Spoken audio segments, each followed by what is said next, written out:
Simak sekarang.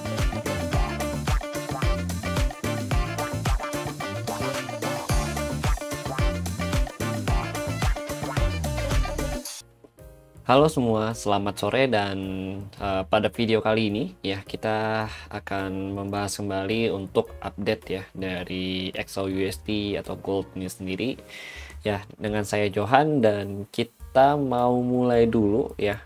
Mungkin enaknya sebelum kita bahas chart ini lebih lanjut ya, kita mau bahas dulu untuk news pada malam hari ini teman-teman gitu. Ya, jadi untuk news pada malam hari ini itu yang pertama itu di jam 20.15 ada dari Euro ya. Euro itu ada deposit facility rate ya. Kemudian ada dari Euro Central Bank interest rate decision gitu teman-teman. Gitu. Jadi ini jam 8.15 waktu Indonesia Barat ya teman-teman ya. Gini.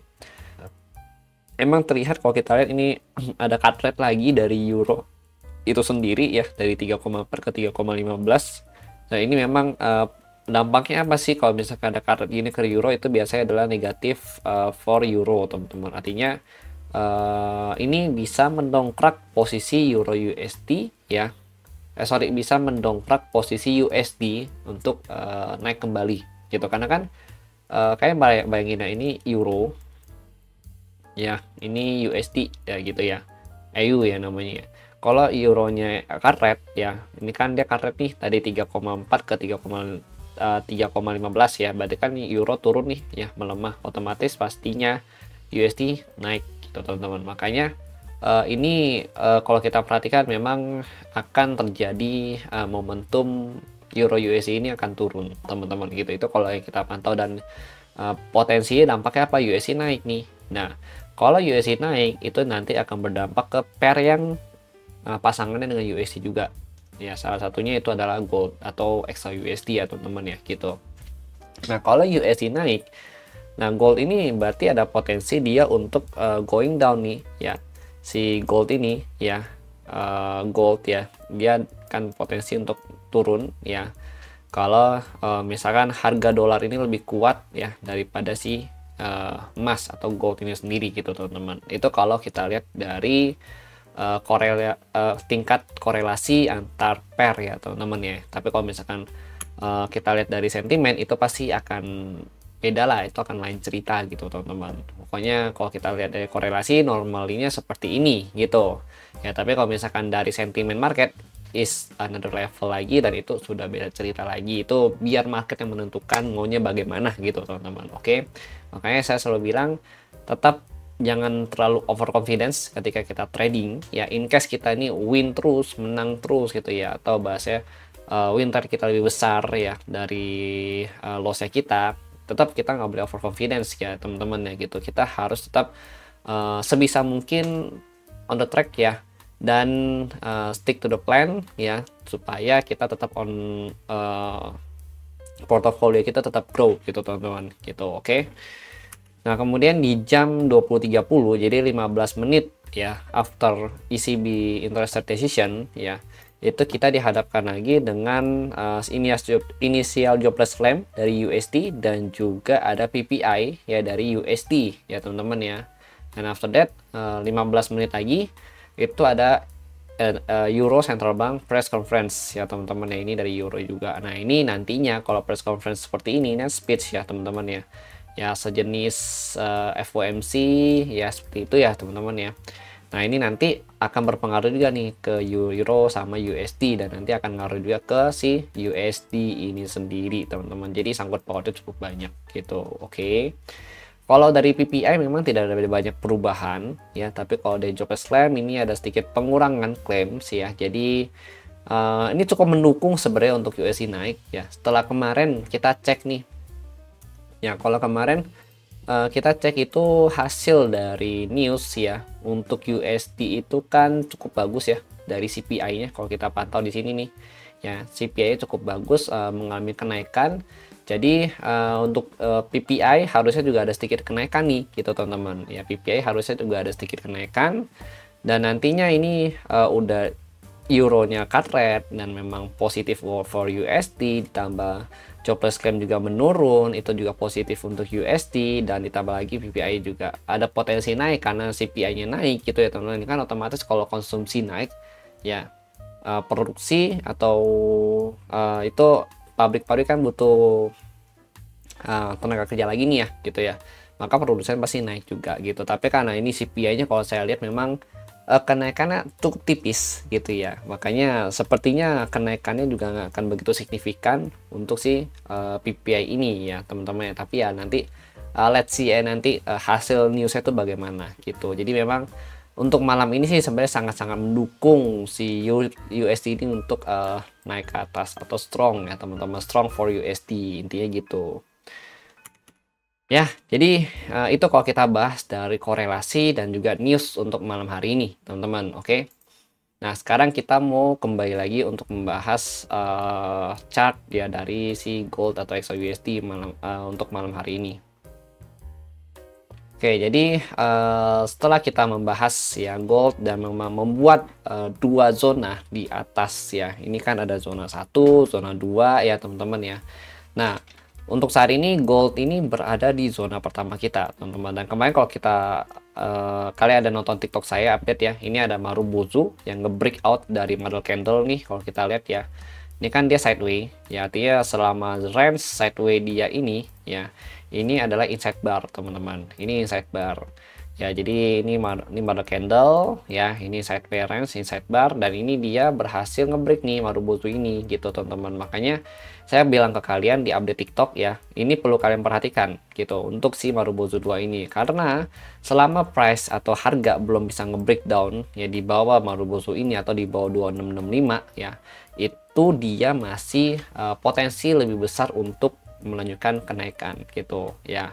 Dan untuk rejection di 4 hours saat ini di zona pertama saya nggak melihat adanya rejection cukup kuat ya. Jadi hope kita ya atau harapan kita ya untuk malam ini dia bisa turun atau reject dari level harga ini ketika pada saat news euro ya ditambah news USD itu dirilis teman-teman gitu, karena itu memang ada potensi good for USD dan bad for gold dan juga euro dan GU itu sendiri teman-teman gitu ya. Tapi kan ini hanya sebatas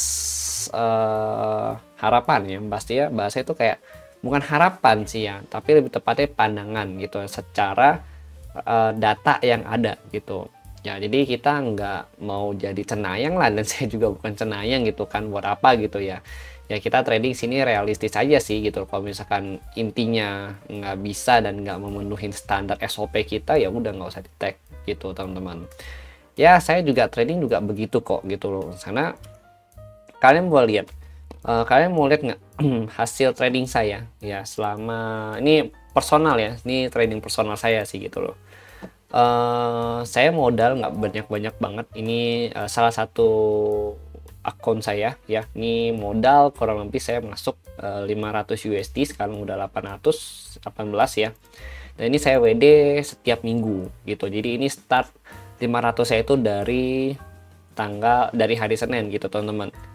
Nah ini kalau kalian boleh lihat nih, saya geser dulu kameranya, historinya sini sih kita transparan aja ya. Ya, ini sambil trading juga nih, saya sambil sometimes saya ada keluar jalan, jadi nggak yang terlalu analisa banget ya untuk tradingan ini, karena posisinya di gini saya teman-teman. Nih ya, nih saya banyak apa, ini ada BTC USD ya kan, terus ada AUD USD ya. Nah kalau kalian lihat nih, ini tetap ada yang namanya cut loss ya di sini ya.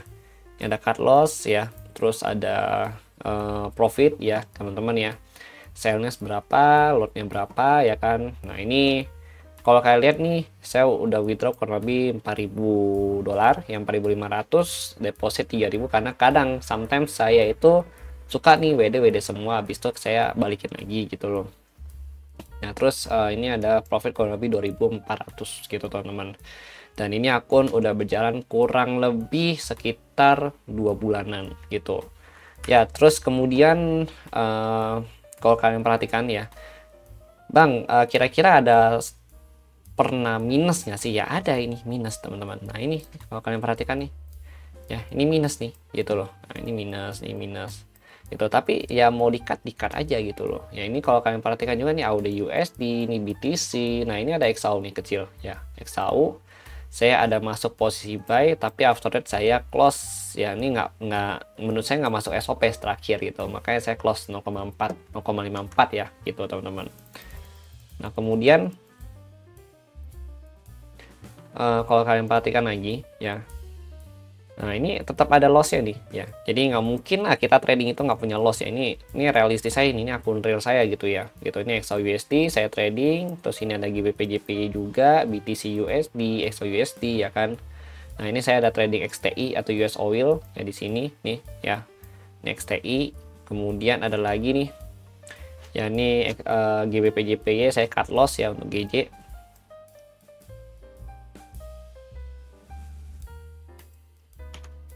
Nah, ini GJ nih ya. GJ ada yang saya bukan cut loss, ini kena stop loss ya teman-teman ya gitu.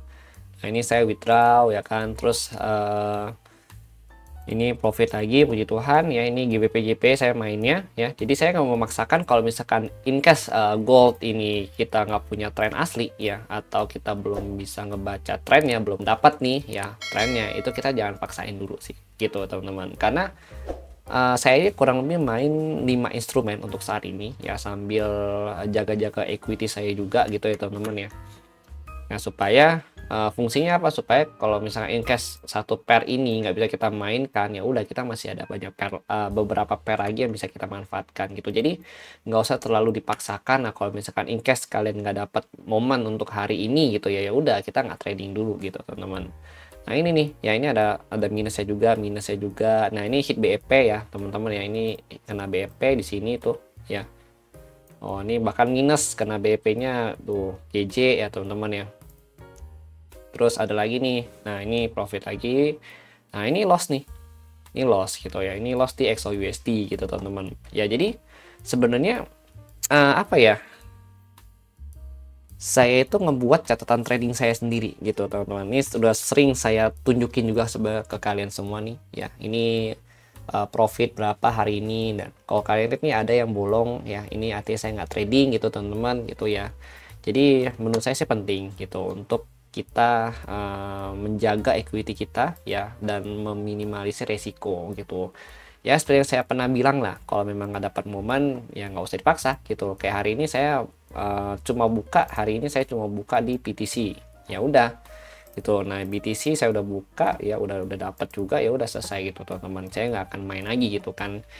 Dan memang penting ya untuk kita nih, ini mohon maaf ya, agak out of topic ya sebenarnya, cuma saya mau jelasin ke kalian, penting banget untuk kita itu membuat satu target harian ya. Oh, ini tuh harus cukup, kita nggak boleh tambah lagi nih posisinya, atau oh ya ini profit udah cukup, udah sesuai target, ya udah kita berusaha belajar untuk menahan diri gitu teman-teman. Terus oh ya ini menurut saya lossnya udah cukup nih untuk hari ini, dan memang itu yang paling pas untuk psikologi kita untuk saat ini, dan memang untuk pain resistance kita gitu ya. Ya udah kita jangan lanjut lagi, besok kita baru lanjutin lagi gitu teman-teman. Jadi antara profit, loss ya, ataupun trade ya dalam satu hari setup gitu ya, itu perlu kita bikinkan target terlebih dahulu gitu. Kayak misalkan contoh kita target modal $500 ya. Kayak saya modal $500. Saya cukup targeting sebesar ya $500 ya. $500 kali 10%. Ya, kali 10%. Berarti kan total kurang lebih $50 sehari gitu. Nah, udah $50 aja gitu loh. Misalkan kalian sudah targetin 10% sehari, grow-nya ya udah $50. Anggaplah kita trading itu efektif ya 20 hari dalam satu bulan gitu. Berarti kan 50 ya dikali ya 50 dikali 20. $1.000 gitu teman-teman. Gitu. Ini udah $1.000 gitu. Jadi ini udah sangat cukup gitu dengan metode 50 atau 10% sehari gitu loh, dengan modal kurang lebih $500 gitu. Atau bahkan kalau kalian mau nargetin di bawah 10% juga ya it's okay gitu loh, nyamannya kalian aja gitu loh. Maksudnya, oh target saya sekian, ya serealistisnya kita aja gitu sebagai trader gitu. Jangan, oh iya orang-orang kayaknya bisa dapat $200, $300 ya. Ya kalian lihat dulu gitu loh, modal mereka berapa untuk bisa dapetin segitu gitu loh. Saya udah buktikan kok gitu loh. Maksudnya banyak orang-orang yang bilang trading itu, trade for living itu harus ribuan dolar ya, atau harus modal besar gitu ya. Sebenarnya nggak butuh modal besar pun, in case kita punya skill, knowledge, dan bisa memanage diri kita dengan baik ya, itu tuh udah sangat-sangat cukup gitu teman-teman gitu. Itu udah sangat cukup dan lebih dari kata cukup gitu, karena kita bisa memanage dan mengelola ya uang $500 ini nih ya untuk kebutuhan sehari-hari kita, bahkan lebih gitu loh teman-teman. $1.000 kurang lebih kalau kalian pakai floating rate ya 15 juta sebulan dengan manage sebesar $500 500 USD itu teman-teman ya gitu. Jadi berarti kan 10% ya, 10 kali 20 udah 200% grow-nya sebulan gitu. Jadi jangan kalian merasa kayak oh ketinggalan ya dengan dia, atau ketinggalan dengan dia profitnya. Ya udah nggak apa-apa, itu kan memang kita lihat lah, mungkin modal mereka besar ribuan dolar ya, wajar lah kalau misalkan sehari bisa $200, $100, $300 gitu teman-teman ya gitu. Nah kita yang pemain ya, kalau punya akun kecil dan memang punya equity-nya cuma sekitar 200 atau $500, ya udah kita realistis aja gitu loh. Ya $200 berarti 20 US sehari. Ya udah gitu loh, nggak apa-apa. 20 USD ya, 20 USD sehari kali 20 itu kayak udah dapat 400. Udah grow ya 200 kali dari total equity kalian dengan kalian konsisten 20 gitu loh.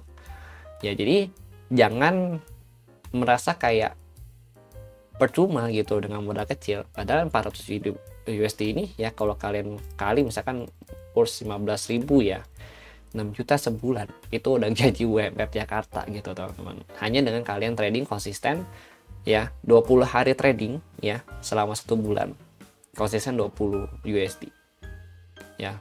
Dan itu jangan sampai kalian over trade gitu loh. In case kalau saya personal itu paling banyak itu adalah 3 trade dalam 1 hari, kadang 1, kadang 2, paling banyak 3 gitu. Saya membatasi diri saya untuk oke, cukup, enough for me. Sekarang saya mau enjoy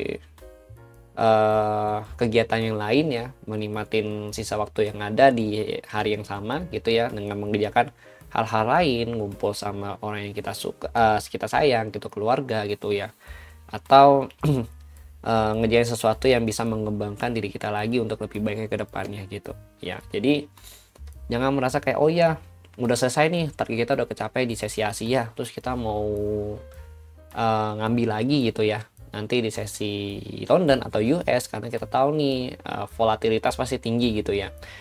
Terus akhirnya pada saat kita ambil, oke lah kalau misalkan in case itu menguntungkan untuk kita, tapi kalau misalkan kita rugi, kita pasti akan nyesel gitu teman-teman. Dan kita akan berpikir oh ya tahu gitu tadinya nih nggak usah nih kita entry nih, harusnya tadi udah cukup segitu. Dan takutnya kalau itu terjadi, kalian akan ada yang namanya trading balasan. Jadi yang bermain itu bukan lagi strategi, tapi emosi. Gitu. Makanya ya saya selalu ingatkan kepada kalian semua, mau modal berapapun, ya ini general aja ya gitu ya. Mau modal kecil, modal besar gitu ya. Terutama di modal kecil, kalian harus lebih memperketat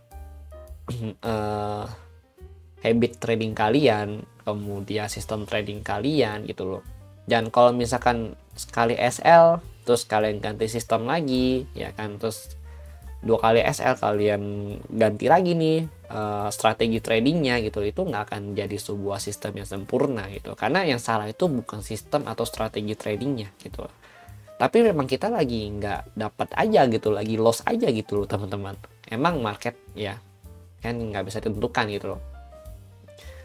Makanya pengujian sistem trading atau strategi trading itu tuh nggak mudah, itu butuh kurang lebih minimal tuh 2 bulan untuk awal mula benar-benar bisa dikatakan stabil. Itu kok belum stabil banget, karena minimal tuh 1 tahun atau 2 tahunan gitu teman-teman.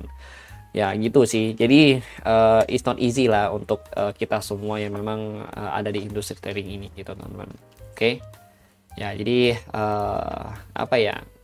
Terutama di akhir tahun ini memang market itu sangat volatil ya. Banyak juga sebenarnya yang kepincut untuk masuk ke dunia trading ya hanya untuk memberikan profit gitu.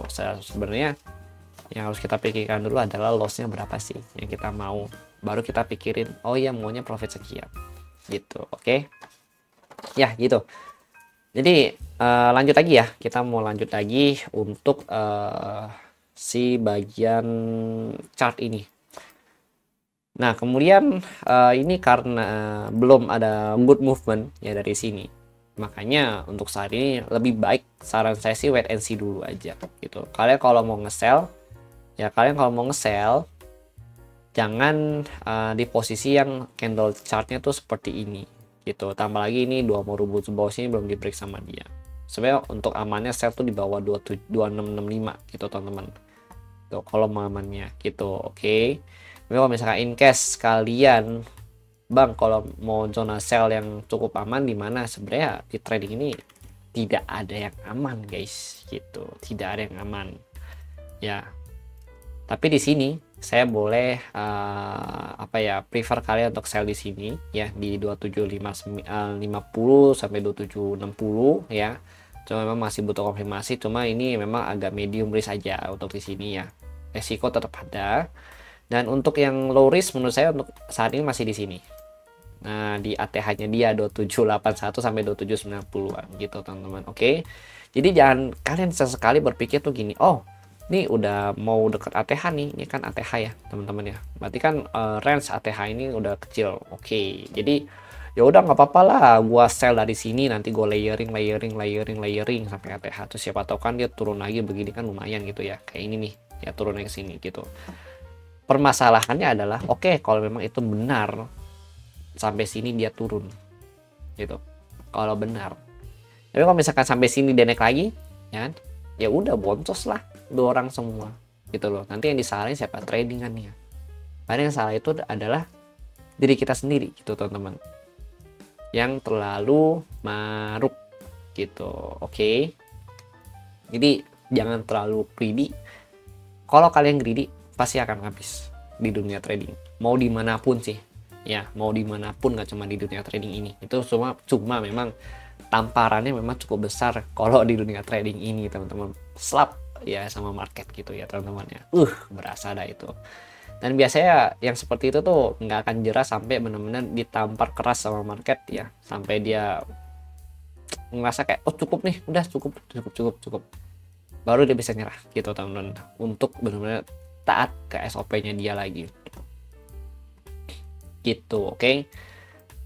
Memang saya akuin market ini tidak banyak movement ya, cuma memang secara sentimen dia masih naik karena dia sudah break dari mother candle ya, dan juga sideways zone ini kan area inside bar dia nih ya. Ternyata kan inside bar ini nggak cukup nih untuk neken si seller turun gitu ya teman, untuk neken si harga turun ya, malah di breakout ke atas. Makanya setelah dia breakout dari mother candle ini, pergerakan si gold ini kalau kita perhatikan nih ya lebih leluasan dia naiknya gitu teman-teman. Oke, dia lebih susah. Kalau di sini kan agak susah, kecil-kecil candlenya ya, ini kecil-kecil karena memang posisinya itu dia itu tertekan oleh si mother candle ini sendiri gitu teman-teman ya. Jadi untuk outlook nggak banyak berubah ya, cuma saya mau jelasin aja nanti malam tuh kurang lebih tuh kondisi market tuh seperti ini gitu teman-teman. Oke ya, jadi sekian dari saya ya, terima kasih bagi yang sudah nonton, dan sorry banget tadi ada off topic, tapi semoga itu berguna untuk kalian semua. Oke, terima kasih dan sampai jumpa pada video berikutnya.